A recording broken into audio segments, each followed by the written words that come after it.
sebentar lagi kita di kajian parenting bersama Dr. Faizatul Rashidah. Hari ini yang akan kita bahas adalah saling menguatkan menjalani di masa sulit. Ya, di masa pandemi. Assalamualaikum Dr. Faiza. Waalaikumsalam warahmatullahi wabarakatuh. Alhamdulillah, apa kabar? Alhamdulillah Mbak Nima sehat.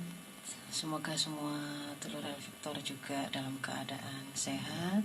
Insya Allah, amin amin ya rabbal alamin. Ustazah, masa pandemi ini sampai kapan tidak tahu ya. Tidak ada yang berani memastikan kecuali prediksi begitu ya. Prediksi mungkin bisa, kalau memastikan tidak ada yang bisa memastikan ya.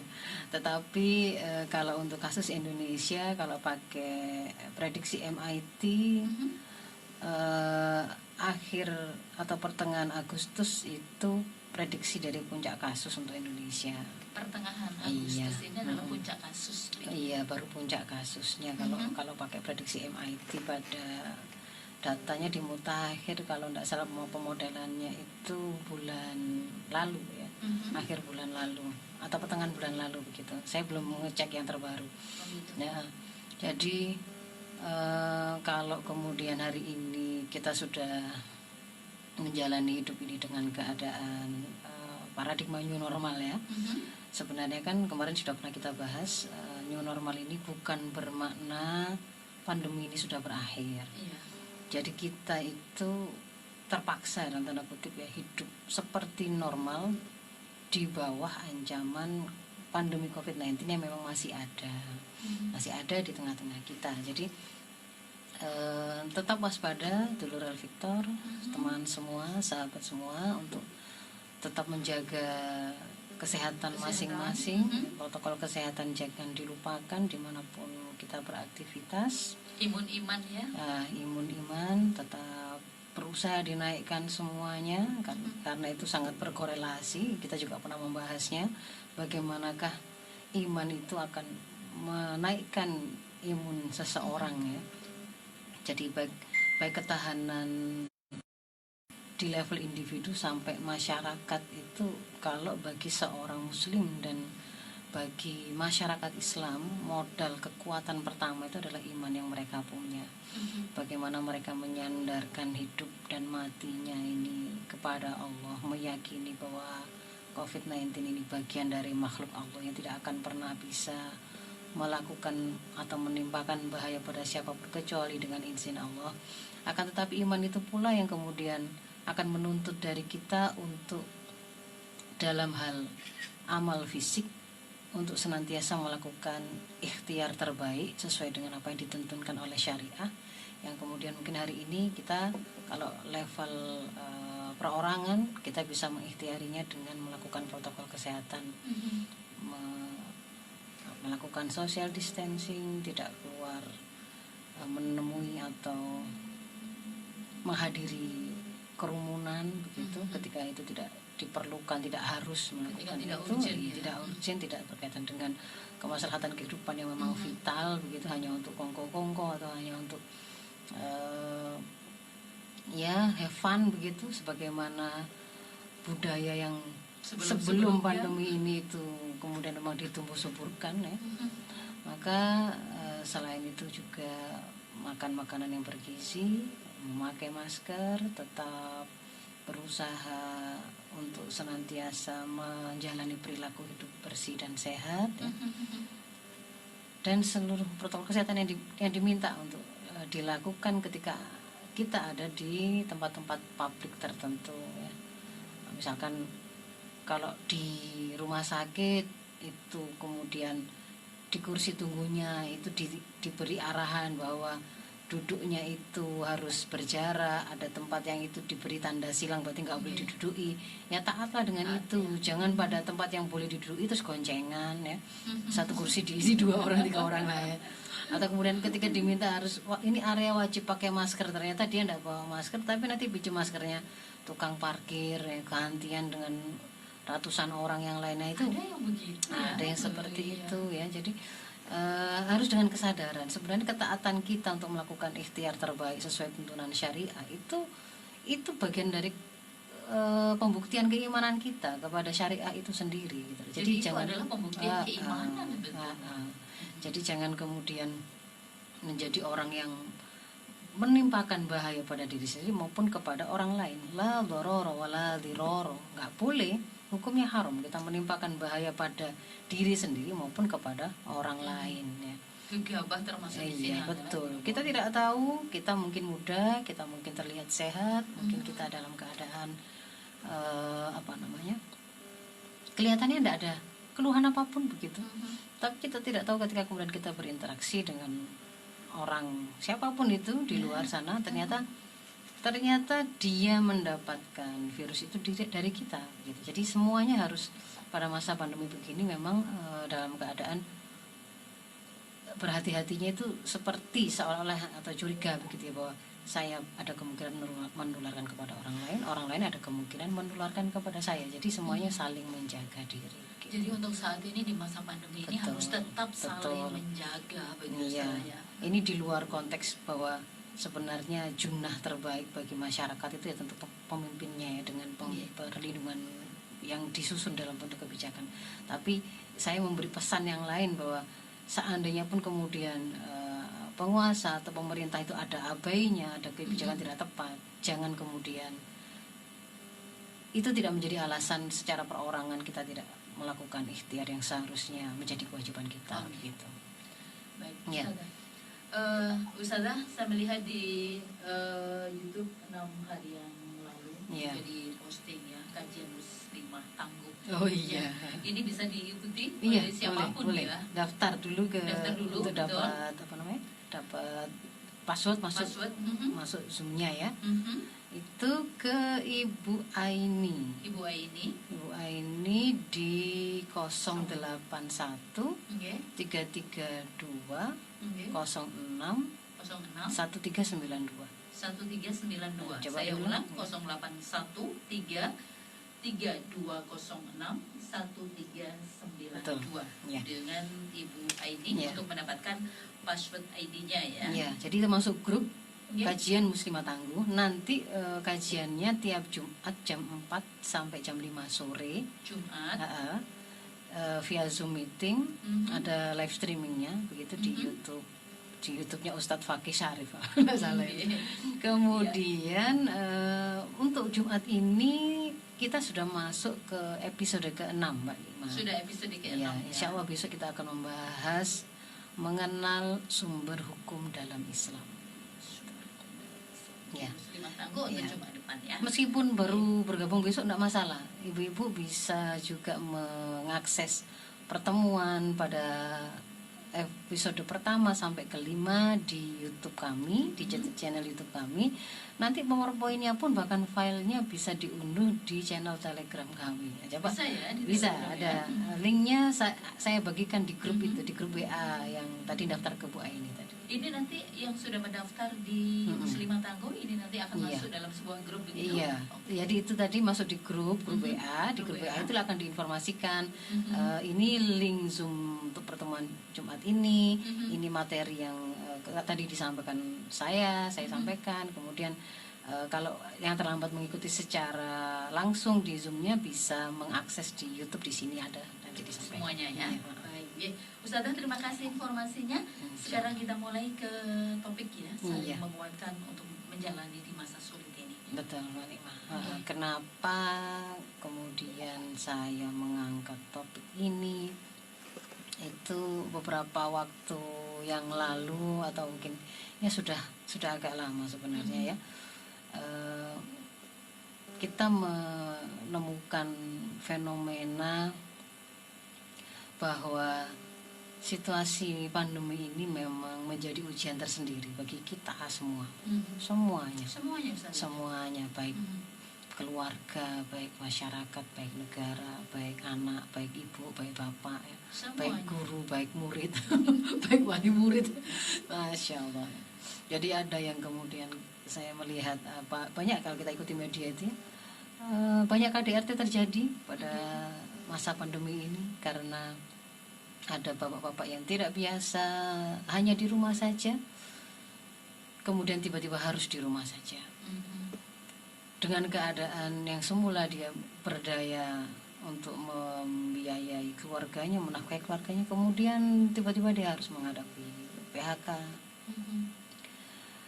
Sang ibu juga begitu. Tiba-tiba dia harus pada saat yang sama dia harus putar otak dengan lebih keras lagi untuk mencukupkan nafkah yang mungkin semakin terasa berat untuk mencari. Dia tiba-tiba harus jadi guru untuk semua anak-anaknya level TK sampai kalau mahasiswa kenomenan ya jangan ya. Kalau tidak untuk mahasiswa mengingatkan betul ya. Mengingatkan. Mungkin ya. Atau pokoknya yang jelas dia lihat anak-anak yang lumpuh semua di rumah, tapi kemudian di rumah itu juga mungkin baru konangan kalau betapa tidak produktifnya waktu mereka gitu ya. Mungkin seharian tidur di rumah, tidak mengenali bahwa ibunya juga membutuhkan bantuan di sana sini. Anak-anak itu hanya di kamarnya saja dengan gadgetnya, tidak tahu apa yang dilakukan, tidak menyauti panggilan orang tuanya, tidak kemudian terlihat kesolehannya untuk meringankan beban kedua orang tua, misalkan jadi numpuk begitu ya. Sang anak juga begitu mendadak, yang semula itu menyenangkan bisa berlari sana sini dengan teman-temannya, main dengan teman-temannya, bertemu dengan gurunya. Pelajaran itu terasa lucu karena gurunya itu selain menguasai materi juga sabar menghadapi mereka. Tiba-tiba ganti guru seperti mak lampir begitu. Karena ibu-ibunya juga stres. Tiba-tiba dia harus jadi guru TK sampai jadi guru SMA. Mulai dari ngajarin nulis sampai menerangkan lagi fisika mah. Sampai kemudian kalau saya membaca chat-chat apa screenshot dari chat emak-emak yang wali murid kepada sekolah atau guru itu ya. Ya kalau kalian para guru saja kan hanya menguasai satu bidang. Tiba-tiba kalau saya sudah emak-emak rumah tangga kan nggak pernah sekolah guru, sekarang jadi harus juga jadi guru TK, juga jadi guru pelajaran apa seni sampai kemudian pelajaran yang dulu tidak suka fisika sekarang mendadak harus tiba-tiba harus menerangkan. Enak saja kalian memberikan tugas-tugas. Tinggal kasih tugas-tugas. Jadi ternyata emak-emak itu kemudian yang dia harusnya mendengarkan penjelasan gurunya, kemudian dia menerangkan kembali kepada anaknya, ketika lalu kemudian mengerjakan tugasnya, mengatur, masya Allah. Jadi ada banyak beban yang kemudian hari ini mungkin kita jalani begitu ya, tidak pernah kita kira. Maka saya sangat berharap mungkin pagi ini perbincangan kita meskipun hanya singkat, semoga nanti bisa menjadi penguat lah begitu ya, penguat bagi kita semua yang sedang menjalani masa sulit ini. Kita akan belajar, kita akan membuka kembali bagaimanakah Islam memberikan tuntunan kepada kita ketika menjalani masa sulit seperti ini begitu Mbak. Maka itulah kenapa kok kita angkat gitu ya. Iya, jadi biar gak sang bapak mudah naik pitam lalu melakukan KDRT kepada istrinya, sang istri juga kemudian semakin lama semakin merasa benci dan merasa salah pilih suami dan salah hidup bersama dengan suaminya gitu. Akhirnya kemudian terjadilah perceraian, anak-anaknya juga semakin rusak, masya Allah. Jadi semoga ada kontribusi kepada kebaikan, mempertahankan kebaikan yang ada dan menguatkan terutama umat ini menjalani masa sulit ini. Gitu. Ustazah, kalau ini tidak segera disikapi, maka ini akan sangat berbahaya bagi Ustazah. Ya, kalau kemudian kita salah menyikapinya, kemudian akan menjadi seperti itu, Mbak. Jadi gini, ada yang pengen saya sampaikan sih sebelum masuk kepada pandemi. Orang mengira masa sulit ini itu semata-mata karena pandemi. Sebenarnya kalau bagi mereka yang mengikuti perjalanan kehidupan ekonomi global dan prediksi juga analisa tentang jatuh bangunnya sebuah peradaban, kita akan temukan bahwa sebenarnya memang sudah beberapa tahun, paling tidak 2 tahun ini sudah diprediksi bahwa pada sekitar tahun 2021 atau akhir 2020 itu dunia memang akan mengalami krisis global. Ada atau tidak ada pandemi?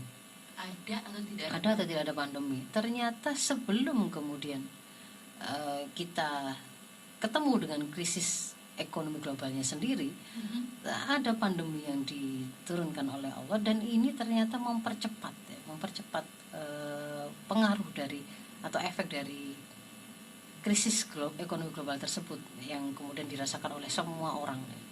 Jadi kalau hari ini sedang terjadi, istilahnya itu adalah Great Lockdown. Ini bukan istilah kesehatan, ini istilah ekonomi. Great Lockdown itu adalah krisis ekonomi global yang cukup berat, yang dia dikomparasikan. Kenapa istilah ada nama Great gitu ya? Karena dia dikomparasikan dengan Great Depression pada krisis ekonomi global tahun 30-an itu, dan ini dikatakan jauh lebih berat. Selama ini kapitalisme itu mengalami krisis ekonomi itu berulang, tapi selama ini semua krisis itu hanya terjadi pada sektor ekonomi non real mereka karena berbasis riba ya. Tapi kali ini krisis ekonomi memukul baik sektor real maupun non real. Karena yang terpukul hari ini faktor produksinya langsung, manusianya sendiri. Jadi dia tidak bisa melakukan aktivitas produksi. Bagaimana bisa? Dia tidak bisa berkumpul. Kalau berkumpul pasti nanti lumpuh karena nanti malah sakit semua kan begitu ya. Jadi memang terputus. Dan ini nanti kalau kemudian hari ini kita masih merasakan oh baiklah, kalau memang kapitalisme yang global yang besar-besar itu yang memang berkrisis, kita solusinya dengan cara menghidupkan ekonomi kerakyatan, menghidupkan UMKM dan seterusnya, membeli bukan ke mall tapi ke tetangga sebelah dan seterusnya. Kalau kemudian hari ini masih bisa kita lakukan itu karena memang belum sampai mentok, kita memang belum menemui krisisnya Mbak Nima ini. Ini kalau dikatakan masih pintu masuknya. Ya. Prediksi memang tahun depan. Tahun depan itu. Ini masih pintu masuknya, tapi kita sudah merasakan beratnya. Jadi bukan untuk menakut-nakuti, tapi ini untuk memberikan sebuah gambaran persiapan yang harus dilakukan oleh kaum muslimin, oleh teman-teman dulur semua, bahwa bisa jadi ke depan keadaan semakin sulit. Kalau hari ini kita masih bisa berproduksi, saya masih bisa bikin kue, saya masih bisa bikin siomay, saya bikin puntak. Ada saatnya nanti di mana tepung yang mau dijadikan sebagai bahan baku itu tidak didapatkan, tidak akan bisa digunakan. Itu bukan tidak digunakan, tidak bisa didapatkan. Ya karena tidak ada bahan bakunya. Karena tidak ada bahan bakunya. Kalau misalkan bahan baku itu didapatkan dari tepung itu misalkan dari gandum gitu ya. Ya karena sampai pada level tidak ada yang menanam gandum. Tidak ada yang sanggup memanen gandum, tidak ada yang bisa membawa gandum itu dari satu tempat ke tempat yang lain, atau menggiling mesin gandum itu untuk menghasilkan tepung. Ya karena faktor produksinya kan yang terpukul ini. Akan ada titik di situ, sampai di situ. Dan pada waktu seperti itu mungkin baru kita akan berpikir, lalu sebenarnya solusinya apa untuk krisis global ini. Itulah yang kemudian sering dibicarakan oleh teman-teman pengusung dakwah syariah kafah, bahwa ini sebenarnya momentum perubahan peradaban. Kalau level dunia ini perubahan peradaban. Kita bukan sekedar bicara perubahan Indonesia, ini perubahan dunia. Akan ada dunia akan mencari format baru. Sudah mulai muncul ini Guterres ya. Siapa namanya itu? Guterres itu anunya PBB itu. Sekjen PBB. Nah, itu menyebutkan bahwa dunia hari ini membutuhkan satu format kepemimpinan baru, sistem politik dan ekonomi baru secara global. Mereka mau mencari format karena memang ini sudah mulai menyadari ini sudah memang asimetris hubungan selama ini yang ada ini. Ada yang negara itu sangat kaya raya, orangnya itu satu orang, dia bisa memilih makanan satu ruangan untuk dia sendiri, tapi ada yang kemudian sekian juta orang kelaparan bertahun-tahun memperebutkan air itu menunggu ternak mereka kencing, mereka bahkan berdirinya itu didampingi oleh burung pemakan bangkai karena sedang ditunggu matinya. Itu fenomena yang real kita hadapi hari ini. Pasti ada yang salah pada pengelolaan bumi ini kalau seperti itu kan. Nah, ini pandemi ini memang semoga di antara hikmahnya adalah membuka kesadaran dari seluruh umat Islam, seluruh dunia, bahwa ada yang salah dengan pengelolaan yang mereka lakukan selama ini di dunia ini gitu. Peradaban kapitalisme sekuler ini merusak begitu ya. Dan pandemi ini semakin menelanjanginya gitu Mbak Nima. Ya, semoga ini nanti dari sini semuanya mudah-mudahan segera nanti kemudian ada sesuatu yang berbeda bagi Ustaz ya. Iya, itu. Ustaz, hari ini kita mencoba untuk yang ditunggu-tunggu kita juga adalah setelah ada opening di awal begitu ya, kita sudah masuk dengan kondisinya seperti ini. global itu seperti ini, mengalami Ya. hal seperti ini. Ah. Nah, bagaimana kita harus menguatkan diri kita? Betul. Kita harus tetap survive untuk menjalani masa sulit seperti ini. Ya. Oh ya, satu lagi Mbak Nima. Ini karena sangat dekat. Ya. Kemungkinan juga sebentar lagi mungkin akan mulai agak terasa Agustus atau akhir tahun ini ya, krisis pangan akan dihadapi oleh dunia, krisis pangan. Krisis pangan. Ya. Ya bayangkan saja kalau kemudian memang manusianya tidak ada yang menanam atau kemudian mereka tidak bisa, sudah ada yang siap panen beberapa waktu kemarin, beberapa lumbung-lumbung pangan itu di Thailand, di Vietnam nggak bisa dipanen karena kena pandemi ini. Jadi memang akan ada krisis pangan, sehingga mulai hari ini juga kaum muslimin, teman, dulur semua yang punya tanah yang sekiranya itu bisa ditanami, produktifkan. Iya, untuk membackup ketahanan pangan kita masing-masing juga gitu. Ketika misalkan nanti tiba-tiba kok bahan baku hilang dan seterusnya ya, persiapan kita tidak tahu sampai kapan ini. Ini global ya. Iya, global. Berarti yang punya, terutama yang di daerah-daerah ini ya. Ya, Yang tapi punya nanti kalau kemudian kemudian di daerah kalau kemudian sulit untuk melakukan distribusi juga susah. Gitu. Jadi ya sebenarnya memang kita hari ini itu akan menghadapi masalah tidak hanya pada produksi tapi juga terputus pada distribusi. Jadi memang harus berusaha langsung dari sumbernya kita menanam apa tanah-tanah yang ada sekecil apapun di tempat kita itu mulai coba dimanfaatkan begitu ya. Itu. Ya, kembali ke sini Mbak Nima. Yang pertama, ketika kemudian kita menghadapi masa sulit ini, apa yang bisa menguatkan kita bahwa Allah memberikan kabar kepada kita bahwa a'udzubillahi minasyaitonirrajim, la yukallifullahu nafsan illa wus'aha. Kita harus paham, kita harus yakin bahwa Allah itu tidak pernah membebani seseorang kecuali dengan kesanggupan yang bisa dia tanggung. Jadi kalau kemudian hari ini kita merasa situasinya kok berat ya, sulit ya, kok tambah angel boleh duit iki ya, kok tambah angel jadi ibu ini, kok tambah angel jadi bapak ini, tambah angel ini semuanya sulit begitu. Kalau memang kemudian itu ternyata kita hadir dalam hidup kita jalani, kita terpilih menjadi orang yang ada di masa ini, begitu ya, tetap hidup di sini. Maka berarti situasi ini ada dalam kemampuan kita untuk menjalani. Berarti Allah berikan kita kemampuan untuk menjalani ini, Ustaz ya. Yakin bahwa kita bisa menjalani hal ini. Kita bisa menanggung hal ini karena Allah mengatakan la yukallifu nafsan illa wus'aha. Ini harus kita pegang erat. Pegang betul. Kalau memang Allah menghendaki saya menemui pandemi ini, berarti saya kategori mereka yang terpilih sanggup menjalani. Itu dulu untuk memunculkan sebuah kepercayaan diri akan kemampuan yang dimiliki. Ini penyemangat ini. Iya, pertama itu dulu memang harus yakin kita mampu. Cuman yang dimaksud dengan kita mampu di situ itu kan dengan menyandarkan diri pada sumber dari segala sumber kekuatan.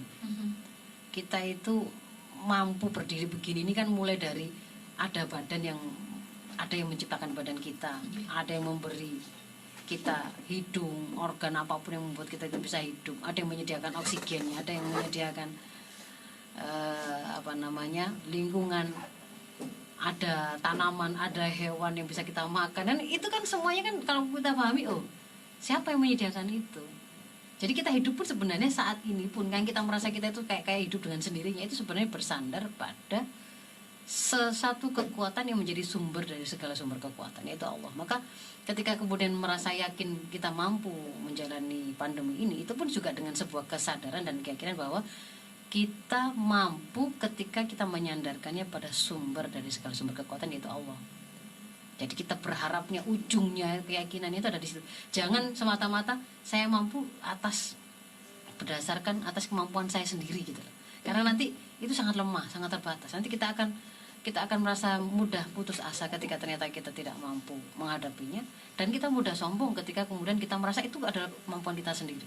Maka bagi seorang muslim tetap dia selalu dalam keadaan yakin segala apapun kekuatan itu sumbernya dari Allah, tapi dia memiliki kewajiban untuk melakukan ikhtiar terbaik yang dia mampu. Dia hanya fokus pada ikhtiar karena Allah memberi beban padanya adalah untuk melakukan ikhtiar itu, bukan pada hasil. Itu ya. Berarti sekarang kita adalah bagaimana kemampuan kita untuk berikhtiar. Ikhtiar itu sudah. Dan insya Allah kita mampu. Jadi ikhtiar terbaik saja, fokus di situ. Selesaikan peranmu, kalau bahasa yang biasanya dipakai oleh para ustadz memberi motivasi itu. Tugas kita itu hanya menjalani peran kita. Gitu.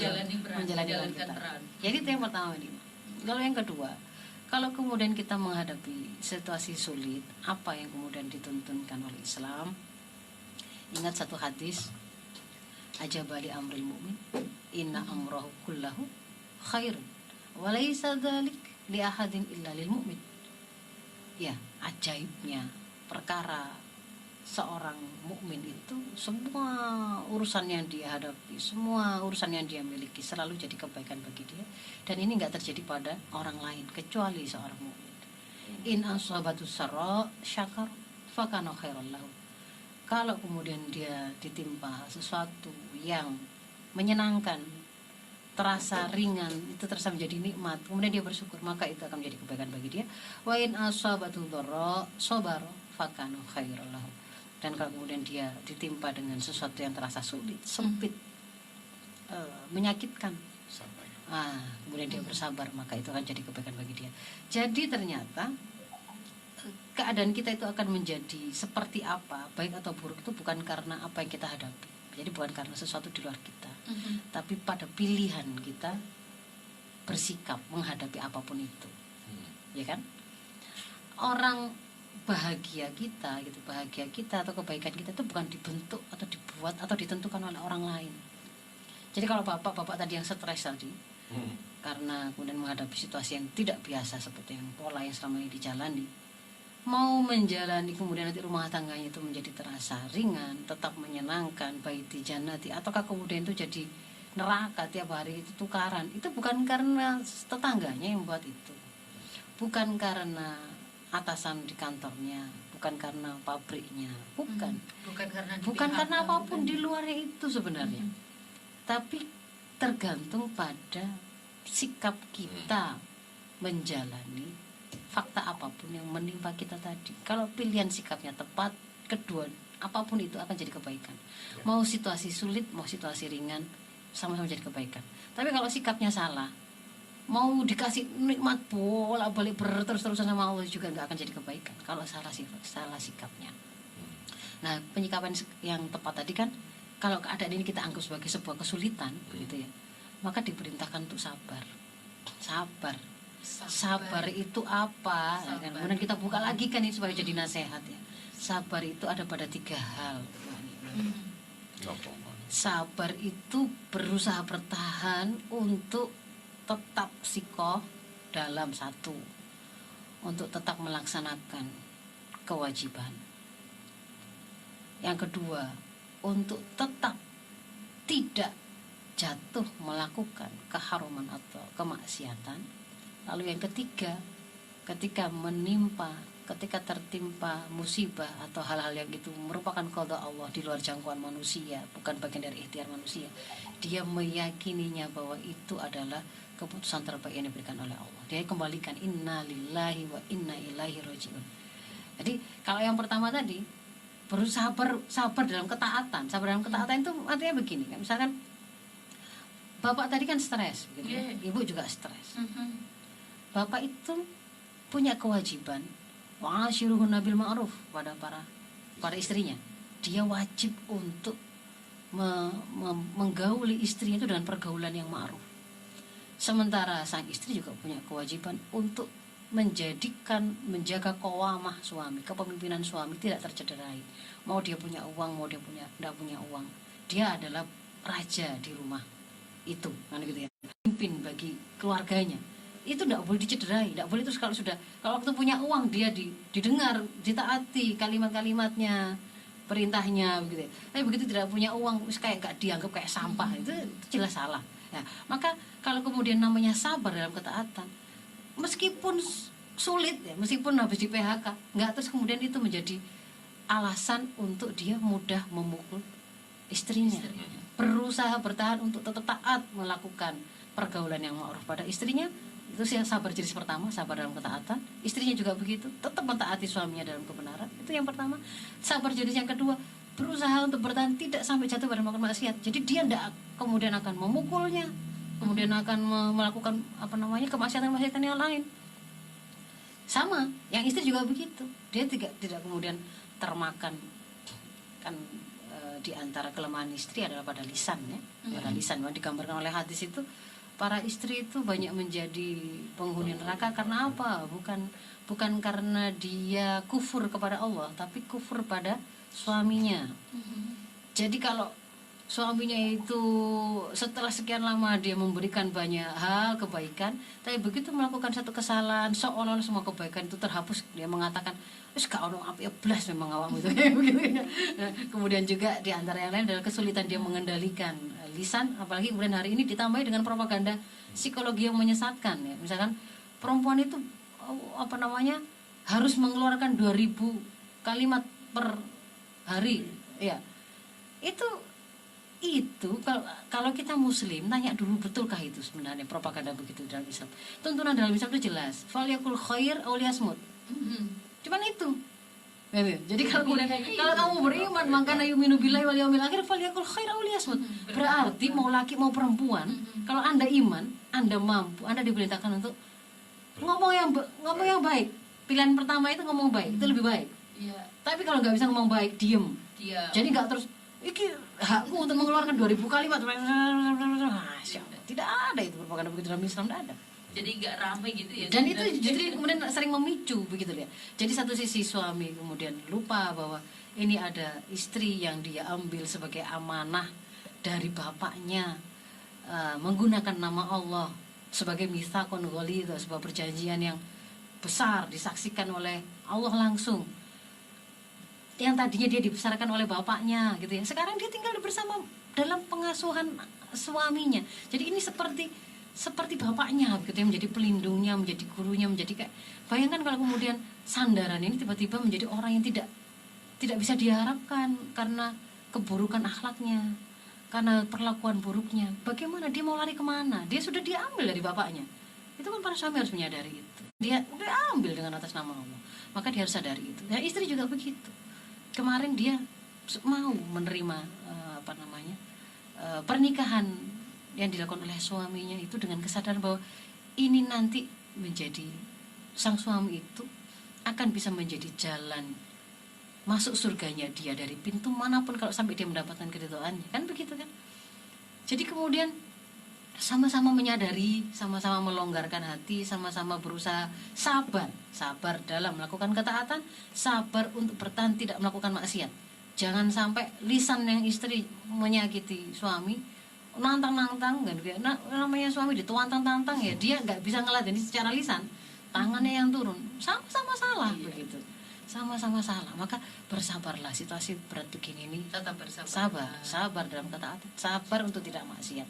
Dan kalau untuk terkait dengan hal-hal yang itu di luar jangkauan kita, yakini bahwa itu adalah keputusan atau kodok terbaik yang Allah berikan pada kita. Tapi mungkin kita belum bisa lihat mana baiknya.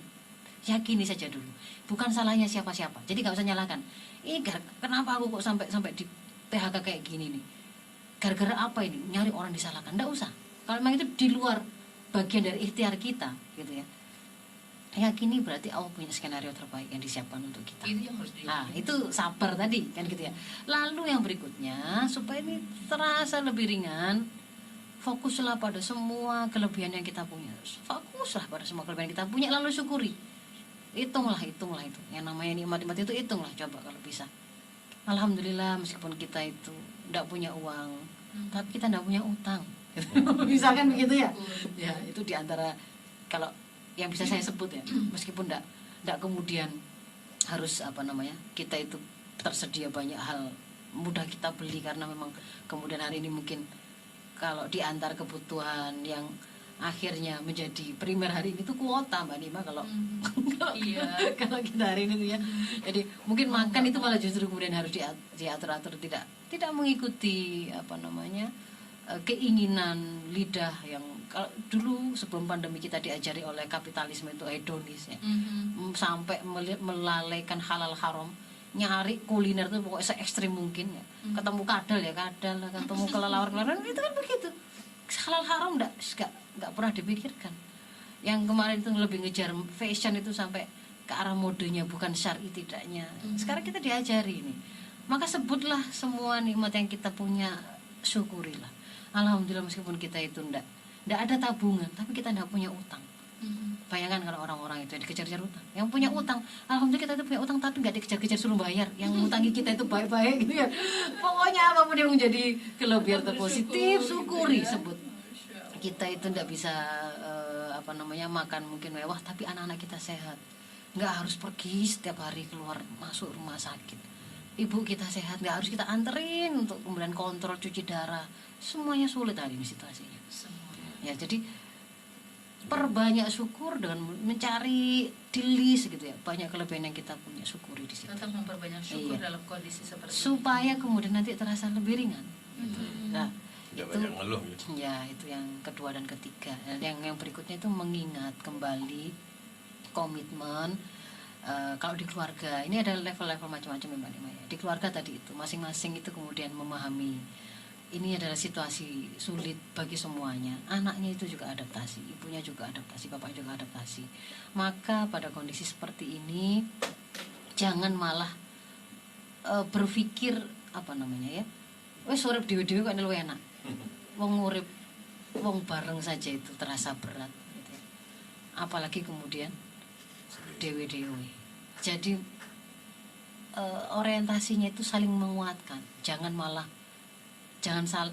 memutuskan atau kita malah menghancurkan bangunan yang kita punya. Sekecil apapun bangunan rumah kita itu kuatkan gitu loh, kuatkan. Bapak, ibu, anak itu saling menguatkan. Anak kita itu kok sakmono gede nih Kak, soleh blas gak ngerti wong tua blas gitu ya. Fokus saja pada anak ini punya potensi untuk mendengar. Anak ini punya potensi untuk mendengarkan nasihat kita. Dia bisa berubah.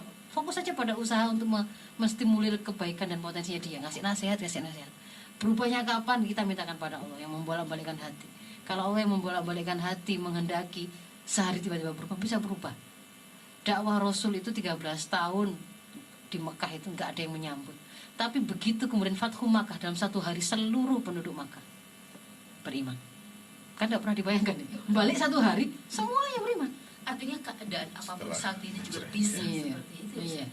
Nah, jadi jangan berpikir malah menghancurkan apa yang ada, gitu. Karena hari ini malah ke arah sana Mbak ini kan. Jadi wes buyar. Kalau buyar itu tambah jadi baik tak, gitu. Enggak. Tapi juga jangan. Jadi kemudian mulai berpikir kalau begitu apa yang harus saya lakukan? Nyarilah ilmunya. Bagaimana sih mulai bangun komunikasi? Bagaimana biar suami itu tidak stres dewe? Jalin komunikasi dengan istri, kasih tahu bebanmu apa. Istri juga begitu, kasih kesempatan bercerita. Anda dengarkan. Jangan kemudian pokok melaku dewe-dewe. Lah kalau kemudian mau hidup sendiri-sendiri masing-masing, ngapain dulu menikah? Gitu loh. Ini sudah kan jadi amanah yang diambil, maka bertanggung jawablah masing-masing. Anak itu tadi tuh gak minta dilahirkan, sudah kadung lahir, sudah kadung bawa gede, no, tadi ini kayak ngono gitu ya. Jadi ya, terus bagaimana? Ya jangan terus kemudian diputuskan, wes sambung sekarang nggak bisa. Wong itu dulu juga tidak minta dilahirkan, dibesarkan itu juga dengan sebuah proses. Ada masa di mana mereka itu tidak punya andil kecuali orang tuanya yang menyusun warnanya, kan gitu kan ya. Maka harus bertanggung jawab di situ orang tua. Pahami? Saya kira itu dulu Mbak Nima, nanti gak ada kesempatan tanya jawab ini. Oh ya, ini ada beberapa yang sudah bergabung bersama kami. Kita berikan. Poinnya memang nafsu dan keinginan ini ya. Ya, ini memang nasihat untuk saling menguatkan ceritanya ini. Saling menguatkan menjalani masa sulit ya. Jadi Harus memang sama-sama menguatkan. Iya. Ini harus dikomunikasikan, harus difahamkan kepada yang lain ya. Iya, nanti di level masyarakat ada juga saling menguatkan bentuk yang lain. Kalau dalam Islam, masyarakat Islam itu peduli satu sama lain, seperti satu bangunan kan? Maka di sana juga dikenal ajaran isar. Isar itu mendahulukan mereka yang lebih membutuhkan. Jadi kalau kita memiliki satu kelebihan, kita lihat saudara kita, tetangga kita yang lain itu membutuhkan. Terbiasa untuk ringan mendahulukan mereka yang lebih membutuhkan tadi. Hari ini selain pandemi ada yang ketemu dengan bencana kan Mbak Nima. banjir, sudah mulai. macam-macam ya. Jadi ya itu ya, semoga baik. dikuatkan semuanya. Amin. Ustazah Mas Helmi, kita break dulu sebentar. Iya. Dan kita kembali masih di kajian parenting ya untuk pagi hari ini bersama Ya. Dr. Faizat Rashidah. Mas Helmi, kita buka Ustazah untuk Ya, materi cukup dulu ya. Oke. Mas Helmi di 93, ini ada WhatsApp yang dikirim dari, bener banget Ustazah, jarang nih dengar ceramah sejernih ini. Syukur dan sabar menyikapi setiap keputusan Allah. Nah, Ustazah, cara menyampaikan semuanya ini kepada pasangan seperti apa? Beliau mengakui, mensyukuri semua apa yang Allah anugerahkan kepada kita, menikmati dan menjadikan manfaat buat sesama. Beliau sadari itu semuanya, tapi kemudian bapak ini menyampaikan, bapak atau ibu ya, caranya menyampaikan kepada pasangan ini gimana Ustazah? Iya. Sebenarnya yang paling tahu bagaimana cara menyampaikan pada pasangan dengan cara terbaik itu ya sahabat terbaiknya. Sahabat terbaiknya itu siapa? Ya pasangannya itu sendiri. Karena suami dan istri itu adalah sahabat terbaik satu sama lain. Mereka berkumpul, mereka bertemu karena satu kecintaan kepada Allah ya, satu kecintaan kepada Allah, membuat sebuah komitmen, janji juga membawa Allah dalam membawa nama Allah di sana. Kalau itu disadari betul bahwa berarti sebenarnya memang mereka harus saling mencintai satu sama lain ya. Jadi kalau sudah dinikah itu ya wajib dicintai. namanya sudah dinikah itu ya wajib dicintai, itu kewajibannya. Justru nggak wajib mencintai yang belum dicintai itu, yang belum dinikahi itu. Iya. Haram. Malah menampakkan kecondongan saja malah haram. Menampakkan kecondongan, suami menampakkan kecondongan pada perempuan lain, istri juga menampakkan kecondongan pada suami yang lain, orang lain, laki-laki lain, itu haram. Nah, jadi yang paling tahu sebenarnya bapak atau ibu. Tapi mungkin bisa dicari rumus umumnya bahwa Seperti apa Ustaz? bahwa supaya kemudian nasihat atau komunikasi kita berjalan lancar, yang pertama pilihlah waktu terbaik.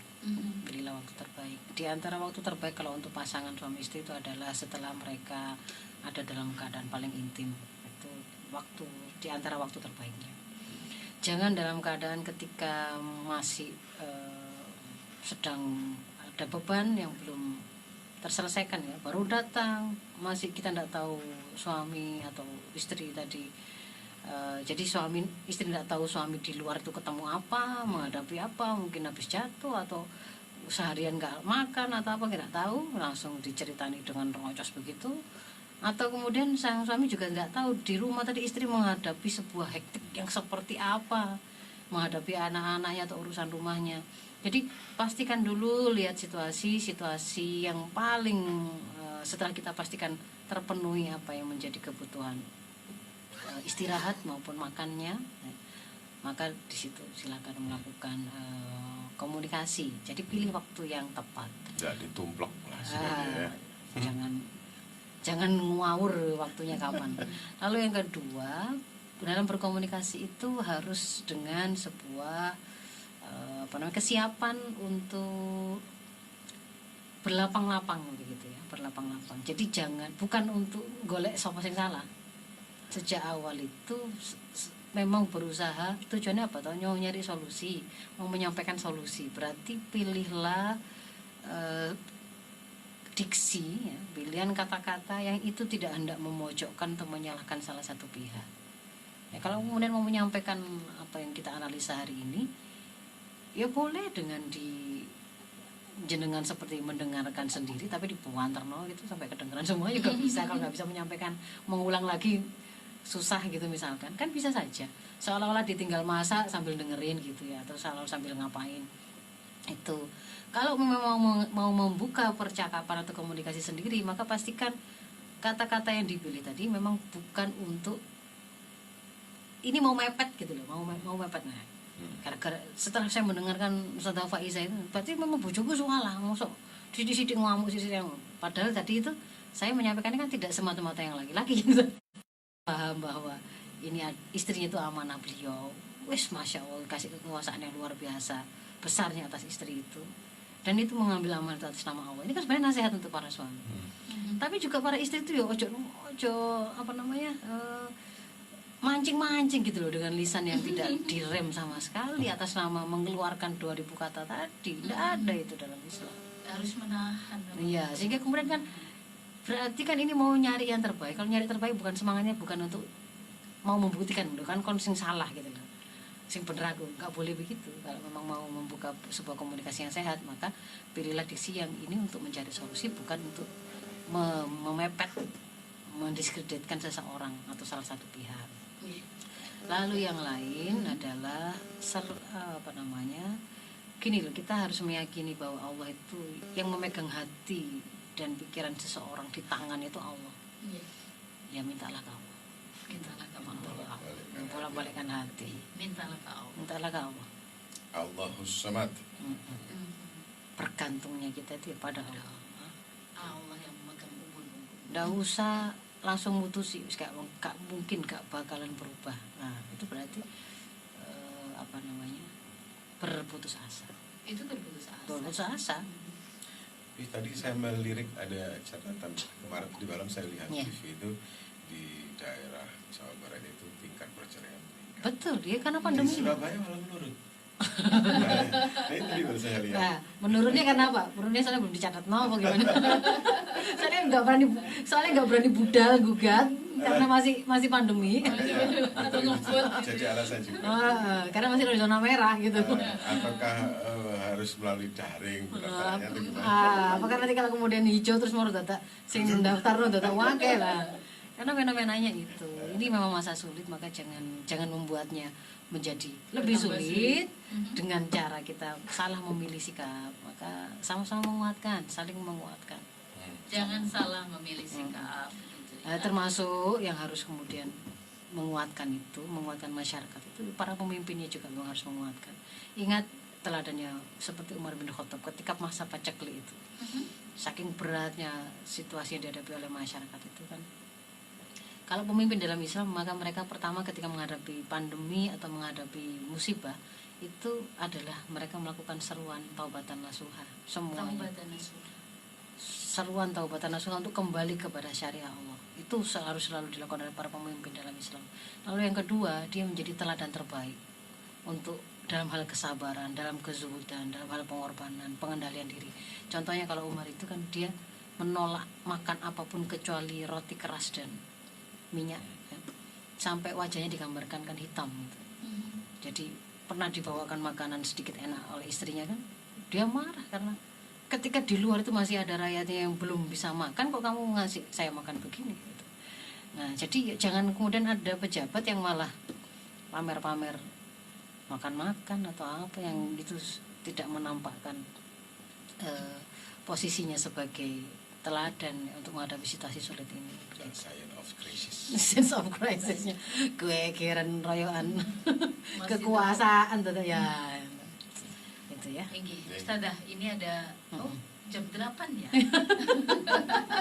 Yang punya jam sudah nggih Mbak Nima. Iya sudah nggih, ya Allah. Ini Bu Nina mohon maaf, ibu-ibu yang lain mohon maaf ya. Ibu Nina ini menyampaikan benar Ustazah sekarang ini menjadi guru seperti mak lampir, belum ngurusi rumah tangga jadi guru sekalian ngurusi ini itu, tambah berat jadinya. Ya, betul, di rumah sabar. mama gitu ya. Kesulitannya disabari, kelebihannya disyukuri. Mama hari ini tuh sampai jadi kalau daring itu sampai jadi penulis skrip, kalau anaknya disuruh kenalan kan, dia yang nuliskan skripnya, hai namaku ini, kemudian jadi tukang syutingnya, sutradaranya siapa wes, lightingnya. Iya Ustazah. Nah, kayak gitu itu bapak-bapak kan ya, turunlah membantu ya. Bapak-bapak Jadi di situ turunlah karena membantu. saking sayangnya kepada istrinya, itu kan anakmu, itu kan ramutanmu gitu loh ya. Jadi kan akan nanti timbul sebuah situasi saling meringankan. Itu lebih enak daripada saling menyalahkan. Ayo masuk kelas, bikin kelas baru di kamar. Nah bapak aja turu dewe nang kamar. Oh ibu yang ngumpet-ngumpet anak papat gitu ya. Ya bantulah, sing nyiapno HP sebelah sana bapaknya. Kalau nggak gitu nanti ngewangi kora-kora atau bagaimana supaya terasa ringan. Oh, Masya Allah, Bukan- saling membantu saling ya. membantu, saling menguas. Ya Ustazah, terima kasih Iya. banyak Nggih untuk pencerahannya pagi hari Semoga ini. bermanfaat. Amin ya robbal alamin. Nggih. Yes, Ada doa yang ingin disampaikan Ustazah? Nggih, sekalian closing statement Mbak Nggih. Nima, nggih, semoga seluruh dulur El Victor, semua teman yang menyimak perpanjangan kita hari ini, semoga muslimin di dunia dimudahkan untuk menjalani dan melewati masa sulit ini, apapun itu. Ada teman-teman kita yang jauh lebih sulit dari kita. Nggih. Semoga semuanya dimudahkan, semoga semua dijaga kesehatannya oleh Allah. Tenaga kesehatan yang atau siapapun yang terlibat dalam upaya melakukan pelayanan dalam masa sulit ini di layanan publik, kalau ada yang gugur semoga tercatat sebagai syahid. Amin. Yang sedang berjuang semoga dimudahkan dan dikuatkan oleh Allah. Saya mohon maaf kalau ada hal kurang berkenan. Assalamualaikum warahmatullahi wabarakatuh. Waalaikumsalam warahmatullahi wabarakatuh.